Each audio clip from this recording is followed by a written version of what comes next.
High, আজকে তোমাদের সাথে শেয়ার করব একটা অল হ্যাঙ্গিং ভিডিও। এইটা বানানো খুব একটা কঠিন নয়, তাই তোমরাও বানিয়ে নিতে পারো খুব সহজে। প্রথমেই তোমাদেরকে 6 সেন্টিমিটারের মতো কয়েকটা কাগজ কেটে নিতে হবে, আর তারপর এরকম একটা গোল পেন নিতে হবে, আর সেটার সাহায্যে ঠিক এরকম ভাবে করে নিতে হবে। তারপর কার্ডবোর্ডে একটা গোল বৃত্ত কেটে নিতে হবে ঠিক এরকম, আর তারপর সেটার উপর কালো কালার করে নিতে হবে। আর ফুল করার জন্য 4 সেন্টিমিটারের একটা কাগজ নিতে হবে, আর সেটাকে কেটে নিতে হবে।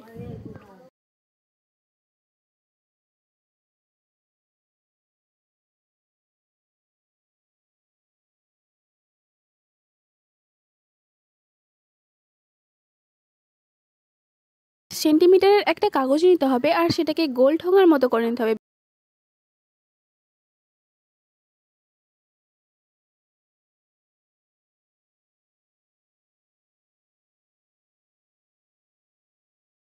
তো আমাদের অল হ্যাঙ্গিং হয়ে গেছে, তো ওরই কেমন হয়েছে কমেন্টে অবশ্যই জানাবে। টাটা।